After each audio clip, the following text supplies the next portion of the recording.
Good morning, friends. Today we start your syllabus of bookkeeping and accountancy. First of all, we see the what is meant by commerce. You choose the commerce stream, commerce branch. That's why first I will understood what is meant by commerce.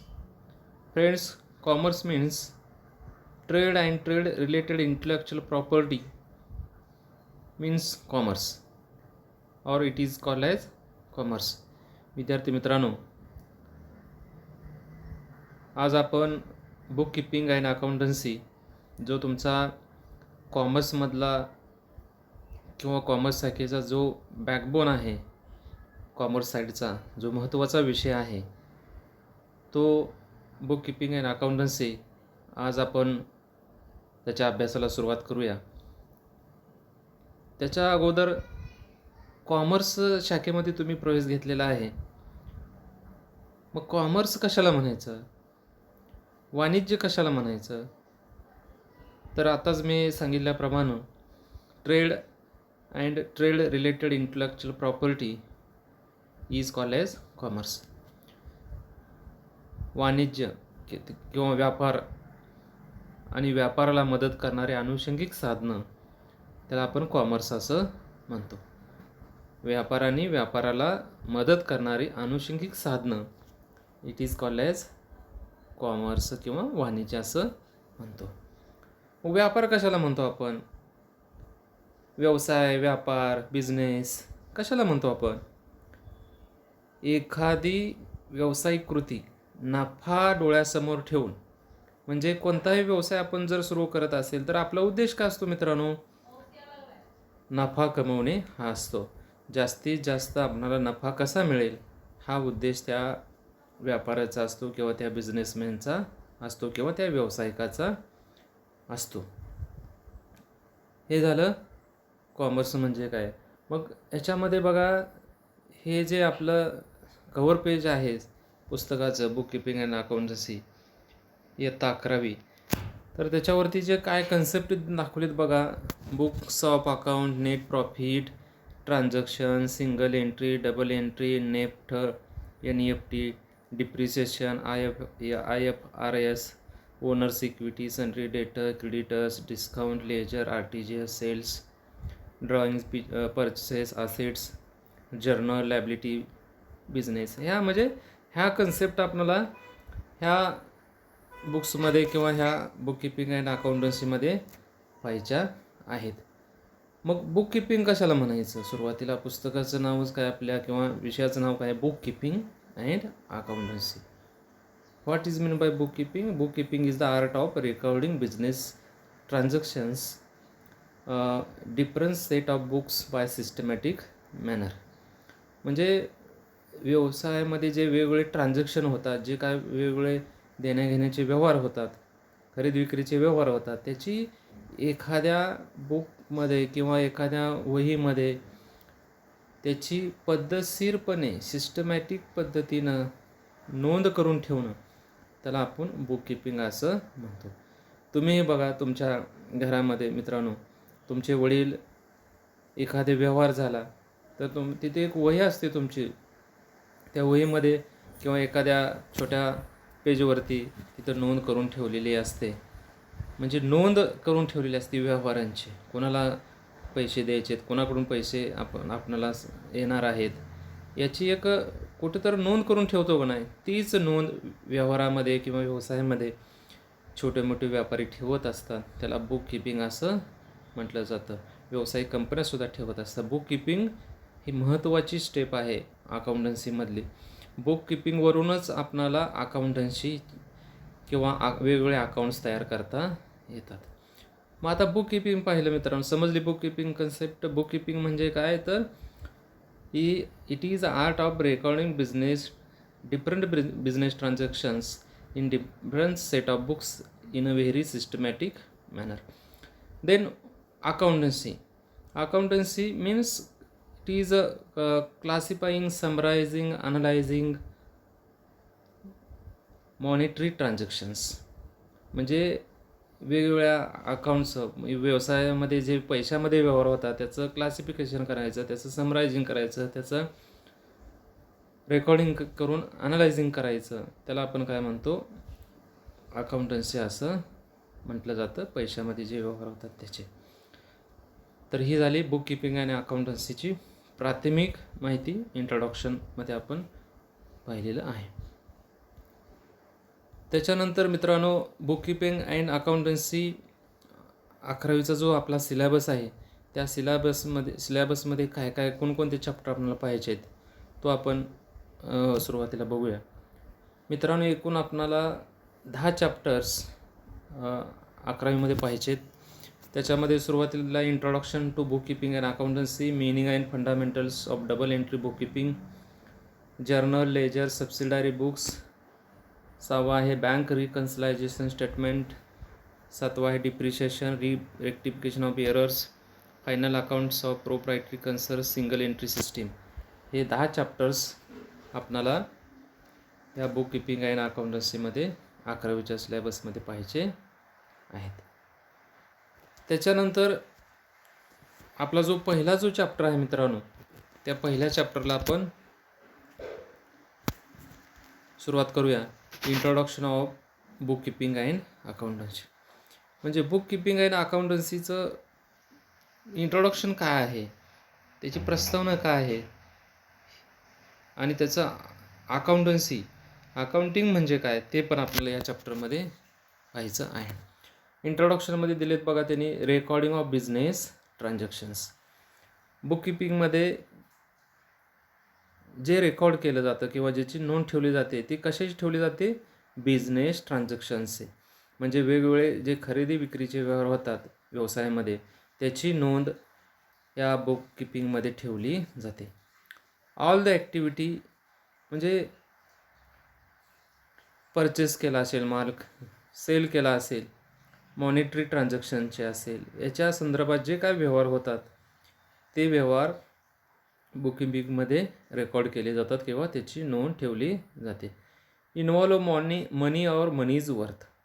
In book keeping whatever transaction we have done it is involve money और money's worth. म्हणजे जे पैशाच्या संदर्भात ज्या वस्तूमध्ये किंवा सेवेमध्ये मूल्य आहे त्याची काहीतरी किंमत आहे असेच व्यवहार, ज्याला आर्थिक मूल्य त्या वस्तूमध्ये सामावलेले आहे असेच व्यवहार बुक किपिंगमध्ये त्याची नोंद ठेवली जाते. It helps to take a decision. म्हणजे बुक किपिंग काय करतं तर मदत करतं कशाला, वेगवेगळे निर्णय घेण्यासाठी, मॅनेजरल डिसिजन घेण्यासाठी, फायनान्शियल डिसिजन घेण्यासाठी हे बुक किपिंग त्या बिझनेसमॅनला त्या व्यवसायाला मदत करत असतं. पुढं काय दिलं, required by proprietors, managers, investor, customers, employee, researcher. हे कोणाकोणासाठी गरजेचं आहे, प्रोप्रायटरसाठी आहे, मॅनेजरसाठी आहे. प्रोप्रायटर म्हणजे मालक असतो व्यवसायाचा, मॅनेजर व्यवस्थापक असतो, इन्व्हेस्टर गुंतवणूकदार असतो, कस्टमर आहे, ग्राहकांसाठी महत्त्वाचं आहे बुक किपिंग ठेवणं, एम्प्लॉईसाठी महत्त्वाचं आहे, रिसर्चर्स म्हणजे कामगारासाठी सुद्धा महत्त्वाचं आहे आणि रिसर्चर म्हणजे जे संशोधक असतात त्यांच्यासाठी सुद्धा बुक किपिंग अत्यंत महत्त्वाची भूमिका बजावत असतं. हे झालं इंट्रोडक्शन टू बुक किपिंग. त्याच्यानंतर पुढचा जो घटक आहे याच्यामध्ये आपण पाहूया evaluation of accounting.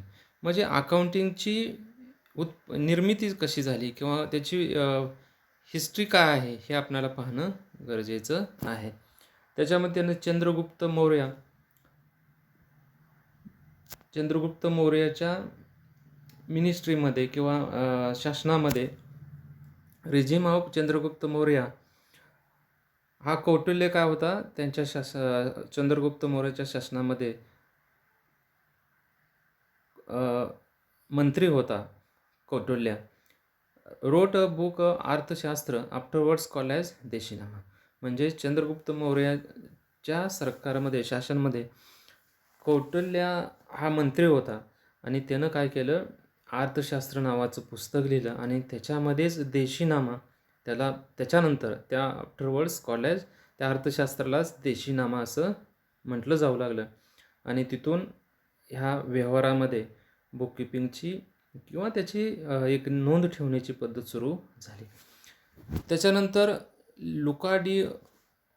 Luca de Burgo Pacioli in 1494 the double entry system of book keeping was first originated in Italy. हा जो Luca de Burgo Pacioli Italy यांनी काय केलं, 1494 डबल एंट्रीची सिस्टीम ही सुरू केली. मित्रांनो, आपल्याला अकाउंट्समध्ये 2 एंट्री सिस्टीम शिकायचे, 2 system of entry, single entry आणि डबल एंट्री. म्हणजे ह्याने काय केलं तर double entry system, Luca de Burgo Pacioli यांनी डबल एंट्री सिस्टीम ही सिस्टीम 1494 अकाउंट्समध्ये वापरली. It is a complete system or complete method of book keeping. Single एंट्रीचा टॉपिक आहे आपल्याला शेवटी 11वीमध्ये आपल्याला ह्या सिलेबसमध्ये आहे. Single entry means system or entry in which only one effect given of particular transactions.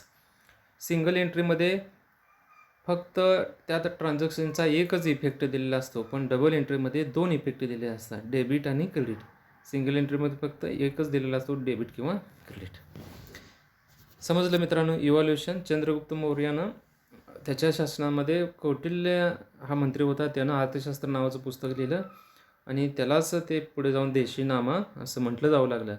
आणि लुका डे बर्गो पॅसिलो 1494 त्यानं double entry book keeping system ही इटलीमध्ये सुरुवातीला त्यानं अवलंबली गेली आणि तिथून पुढं जसा डेव्हलपमेंट होत गेली बुक कीपिंग आणि अकाउंटन्सीमध्ये, मग ते 18व्या शतकामध्ये झाली, 19व्या शतकामध्ये झाली, 20व्या शतकामध्ये होत गेली आणि 21व्या शतकामध्ये तर आता खूप प्रभावी अशी चांगली मेथड जी modern techniques of accounting standard असतील, अकाउंटिंग कन्सेप्ट असतील, त्या डेव्हलप होत गेल्या.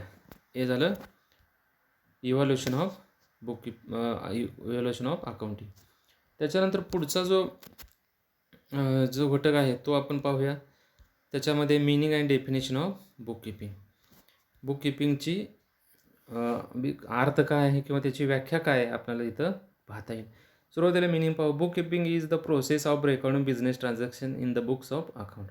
म्हणजे एक प्रोसेस आहे, पद्धत आहे कशाची, बिझनेस ट्रान्झॅक्शन जे होतात त्याची वेगळ्या बुक्समध्ये नोंद ठेवणं. It is an art and science of recording, classifying and summarising the financial transactions of business for particular period. हे कला पण आहे, शास्त्र पण आहे. क्लासिफाईंग वर्गीकरण केलं जातं, त्याचं समरायझिंग केलं जातं. वित्तीय फायनान्शियल ट्रान्झॅक्शन म्हणजे काय, आर्थिक व्यवहारांची त्या व्यवसायामध्ये पर्टिक्युलर पिरियड्समध्ये जे काय व्यवहार होतात त्याची नोंद करून ठेवलेली असते. त्यानंतर डेफिनेशन जे दिलेले आहेत बघा, डेफिनेशन त्याच्यामध्ये सुरुवातीला दिले J R. Batliboi. Book keeping is the art of recording business dealing in set of books. Book keeping ही कला आहे, वेगवेगळे जे बिझनेसमध्ये व्यवहार होतात त्याची वेगवेगळ्या पुस्तकामध्ये नोंद करून ठेवणं. आर.एन. कार्टरची व्याख्या काय सांगितली आहे बघा त्याने. Book keeping is the science and art of correctly recording in the books of account all those business transactions that result in transfer of or money's worth. म्हणजे शास्त्राने कला आहे, व्यवहारामध्ये जे वेगवेगळे व्यवसायामध्ये जे वेगवेगळे व्यवहार होतात त्याची नोंद, ज्याच्यामध्ये आर्थिक मूल्य सामावलेले आहे त्या व्यवहारामध्ये त्याची नोंद करून ठेवणं, त्याला आपण बुक कीपिंग असं म्हणतो. हे झाली बुक कीपिंगची व्याख्या किंवा अर्थाने व्याख्या. समजली सर्वांना. त्याच्यानंतर काय फीचर्स ऑफ बुक कीपिंग आहेत, बुक कीपिंगची काय वैशिष्ट्ये आहेत ते आपण एक एक पाहूया. त्याच्यामध्ये सुरुवातीला दिले बा, it is method of recording day to day business transaction. ही एक पद्धत आहे, डे टू डे व्यवसायामध्ये जे काय ट्रान्झॅक्शन होतात त्याची नोंद करून ठेवलेली असते.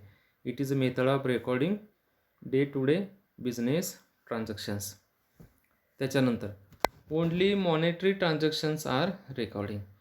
It is a very important features of book keeping. In bookkeeping, only monetary transactions are recorded. Non-monetary transactions cannot recorded in the books of account. Student understood second features of bookkeeping.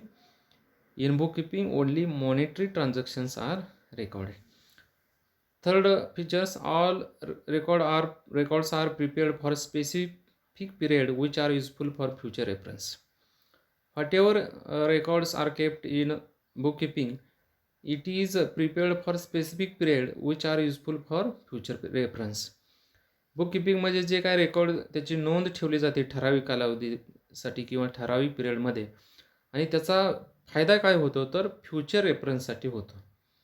समजा गेल्या वर्षी जर आपण बुककीपिंगमध्ये व्यवस्थित record maintain केलं आणि त्याचं व्यवस्थित ॲनलाईज केलं की आपल्याला गेल्या वर्षी समजा प्रॉफिट 100 कोटी झालेला होता बिझनेसला, तर 10 वर्षानंतर आपल्याला तो पाहायचा आहे. तर जर आपण रेकॉर्डच मेंटेन नाही केलं, त्याची नोंदच नाही ठेवली बुककीपिंगमध्ये, तर ते फ्युचर रेफरन्ससाठी त्याचा आधारच घेता येणार नाही. म्हणजे काय समजणारच नाही फ्युचरमध्ये पुढच्या 10 वर्षात किंवा पुढच्या 10 वर्षांना, गेल्या 10 वर्षांमध्ये किंवा 2020मध्ये आपल्याला नफा किती झाला होता मार्च 2020मध्ये.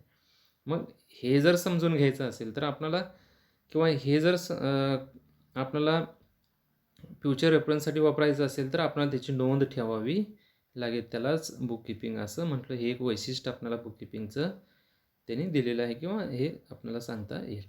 पुढे दिलेलं आहे 4 नंबरचं, record of transaction are based on rules and regulations.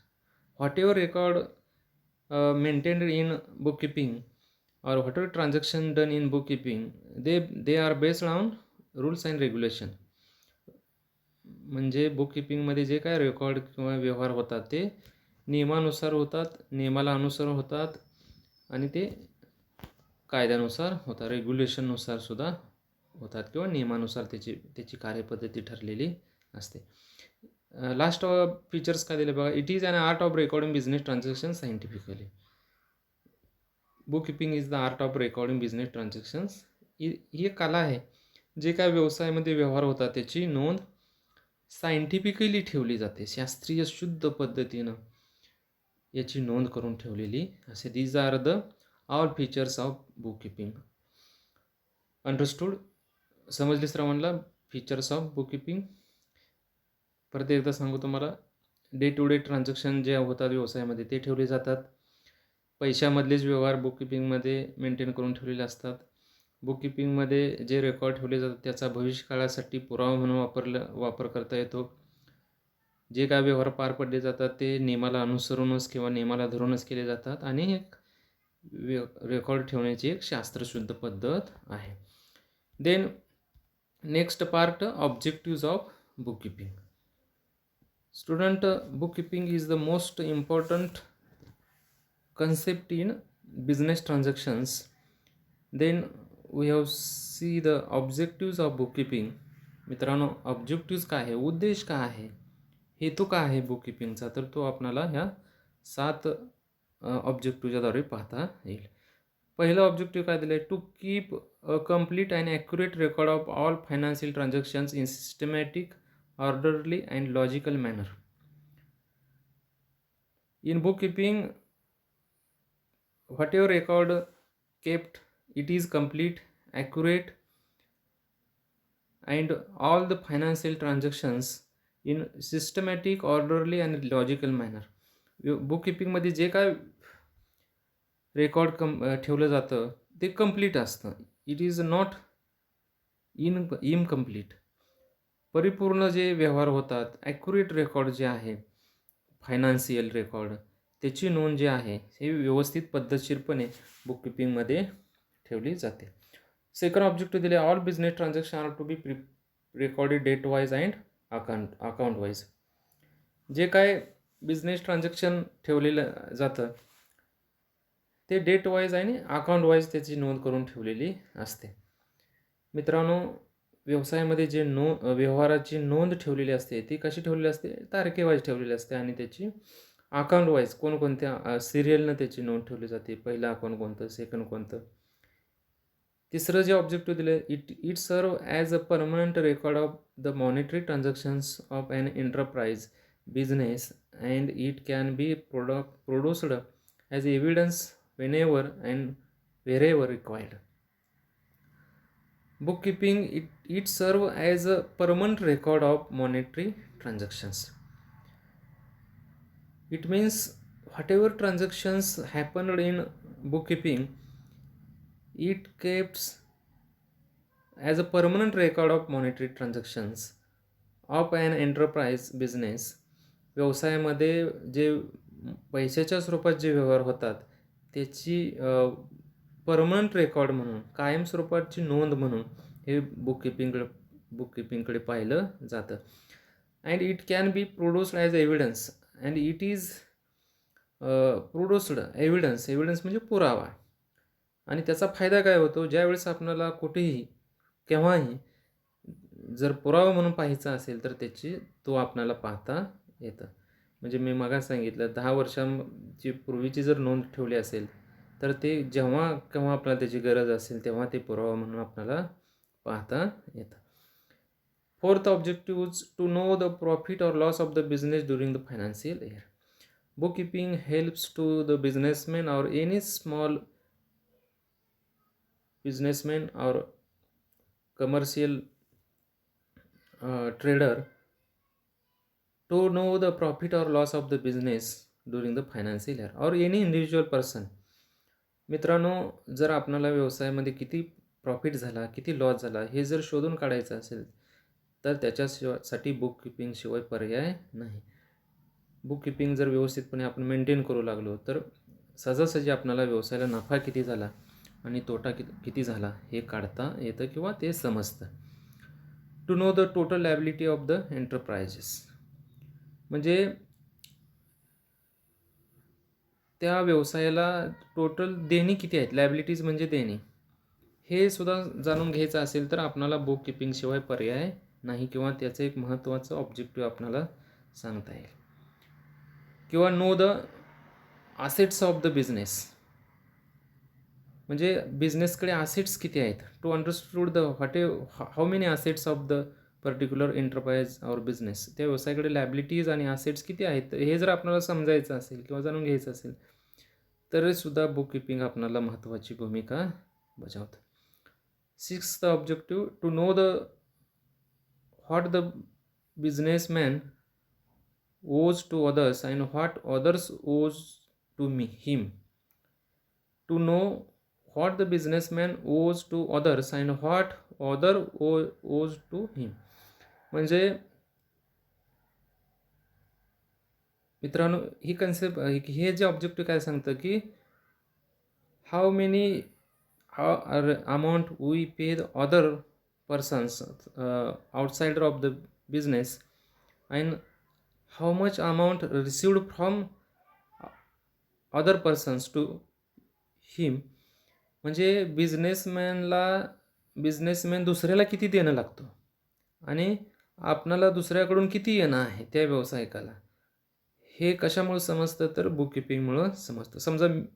Suppose take example, मी एक व्यावसायिक आहे तर मला बुककीपिंग जर व्यवस्थित मी मेंटेन करत असेल तर मी दुसऱ्यांना, बाहेरच्या व्यक्तींना किती देणं आहे, म्हणजे क्रेडिटर्सला किती देणं आहे, बँकला माझं किती देणं आहे, बँकेचे किती हप्ते माझे तटलेले आहेत, मी आणखी कोणाकडून उसने पैसे घेतलेले आहेत का, हे म्हणजे मी बाहेरच्या पार्टीला किती देणं आहे हे मला समजेल आणि बाहेरच्या लोकांकडून मला किती येणं आहे, म्हणजे कस्टमरकडून किती येणं आहे, एखाद्या परचेसरकडून किती येणं आहे हे समजायचं असेल तर बुककीपिंग शिवाय पर्याय नाही. म्हणून 6 नंबरचं जे ऑब्जेक्टिव्ह सांगितले ते खूप महत्त्वाचं आहे. To know what the businessman owes to others and what other owes to him. And last objective, businessman comes to know the current years progress over previous year and compare its financial result with other business enterprise in similar line. Businessman comes to know, businessman understood the current year progress over previous year.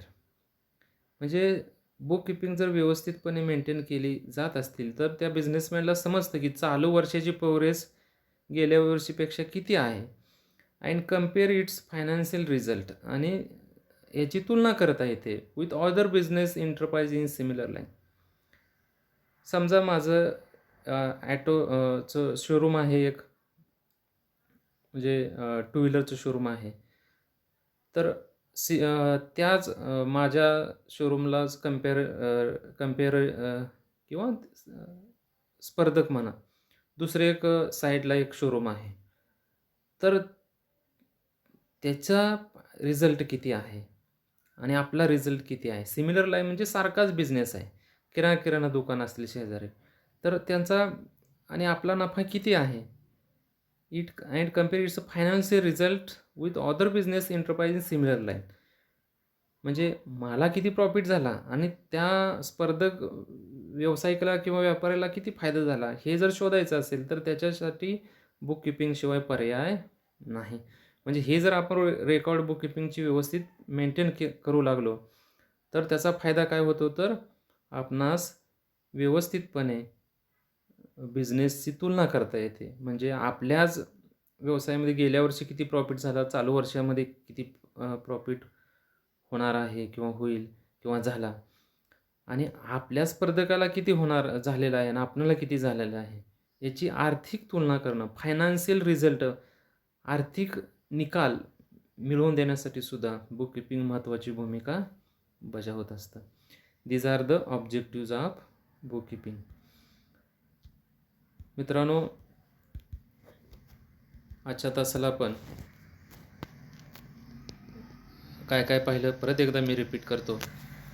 आजच्या तासाला आपण book keeping and अकाउंटन्सीच्या सिलेबसला सुरुवात केलेली होती किंवा आहे. या व्हिडिओच्या माध्यमातूनच आपणाला सिलेबस सुरू करावा लागलेला आहे. कारण कोरोनामुळं आपणाला ऑनलाईन तर घेताच येणार नाही, फिजिकली तर घेताच येणार नाही. त्यासाठी आपण आता ऑनलाईनचा प्रॉब्लेम काय होतो, बऱ्याच मुलांकडे मोबाईल असतो किंवा नसतो. मोबाईल असला तर तो वडिलांकडे किंवा त्यांच्या पालकाकडे असतो. त्याच्यामुळं आपण काय केलेलं आहे, यूट्यूबला व्हिडिओ लेक्चर तयार करतो आणि ते तुम्हाला त्या दिवशी तुमच्या तासाला मी हे लेक्चर्स सेंड करतो किंवा पाठवतो. ऑनलाईनमध्ये काय होतं, तर काही मुलं ऑनलाईन असतात, काही मुलं नसतात. जे नसतात त्यांना परत ते लेक्चर परत ऐकता येणार नाही किंवा ते पाहता येणार नाही. तर हे व्हिडिओचा फायदा काय होतो, की तुम्ही कधीही हा व्हिडिओ तुम्ही यूट्यूबवरती सर्च करून पाहू शकता किंवा हे लेक्चर तुम्ही पाहू शकता. त्याच्यामुळं यूट्यूब लेक्चर व्हिडिओच्या माध्यमातून हे फायदेशीर वाटतं. जर काय तुम्हाला आणखी ह्याच्या संदर्भात काही शंका असतील, तरी तुम्ही व्हॉट्सअपला तुम्ही त्याची कमेंट करू शकता. कारण ऑनलाईन लेक्चरचा प्रॉब्लेम काय येतो, तर रेंजचा प्रॉब्लेम बऱ्याच मुलांना येतो. रेंज नसते, असली तर मग व्यवस्थित ऐकता येत नाही. परत ते मुलं कट होतात. मग त्याच्यामध्ये लिंक मुलांची तुटते. त्याच्यामुळं व्हिडिओच्या माध्यमातून एक जो काय तुमचा चॅप्टर असेल, त्यातले घटक असतील, ते व्हिडिओच्या माध्यमातून मी तुम्हाला टीच करत जाईल. आणि त्याच्यानंतर आणखी काही शंका असतील, तुम्ही वैयक्तिक माझ्या व्हॉट्सअपवरती किंवा कॉल करून तुम्ही मला विचारू शकता. तर मित्रांनो, आजच्या ह्या तुमच्या 11वीच्या पहिल्या लेक्चरमध्ये जी काय मी तुम्हाला माहिती सांगितली, त्याच्यामध्ये सुरुवातीला आपलं बुक कीपिंग अँड अकाउंटन्सी हा जो विषय आहे, अत्यंत महत्त्वाचा. अकाउंटन्सी किंवा कॉमर्स शाखेमधला बॅकबोन ऑफ द कॉमर्स असं अकाउंटला म्हटलं जातं. म्हणजे कॉमर्स शाखेचं महत्त्वाचं वैशिष्ट्यच हे आहे, की या अकाउंटवरती आहे. म्हणजे तुम्हाला जर भविष्यकाळामध्ये कोणत्याही क्षेत्रामध्ये करिअर करायचं असेल, कॉमर्स शाखेमध्ये, तर CA करायचं असेल, ICWA करायचं असेल, CS करायचं असेल, एखाद्या बँकेमध्ये नोकरी करायची असेल, तर तुम्हाला अकाउंटवरती कमांड असावीच लागते. याचा अर्थ असा नाही की तुम्ही इतर विषयाकडे दुर्लक्ष करावं. इतरही विषय तुम्ही तेवढेच महत्त्वाचे आहेत, पण अकाउंटन्सीकडे तुम्ही जास्तीत जास्त लक्ष देऊन, नवा विषय आहे, बऱ्याच नवीन कन्सेप्ट आहेत, त्यात तुम्ही समजून घेणं खूप महत्त्वाच्या आहेत. बुक कीपिंग अँड अकाउंटन्सीची ही कन्सेप्ट तुम्हाला पहिल्यांदाच सांगितली मी तुम्हाला. त्याच्यानंतर बुककीपिंगचा आपण सिलेबस पाहिला. साधारणतः 10 चॅप्टर्स आहेत. 10 चॅप्टर्स कशा पद्धतीने कव्हर करायचे हे आपण नंतर तुम्हाला प्रत्येक लेक्चरला सांगत जाईल. त्याच्यानंतर पहिला चॅप्टर आपण सुरू केला आज introduction of bookkeeping and accountancy. त्याची इंट्रोडक्शन आपण पाहिलं. त्याच्यानंतर इव्हॉल्युशन ऑफ बुककीपिंगमध्ये त्याची निर्मिती कशी झाली बुककीपिंगची, त्याची पार्श्वभूमी काय आहे, इतिहास काय आहे आपण पाहिला. डेफिनेशन ऑफ बुककीपिंग आपण बघितल्या. त्यानंतर फीचर्स ऑफ बुककीपिंग आपण बुककीपिंगची काही वैशिष्ट्य पाहिली. त्याच्यानंतर ऑब्जेक्टिव्ज ऑफ बुककीपिंग आपण 7 पाहिली. आणि त्यानंतर आपण ह्या बुककीपिंगमध्ये आणखी काय पुढं ज्या काही कन्सेप्ट आहेत त्या आपण नंतरच्या तासाला पाहूया. धन्यवाद. थँक्यू.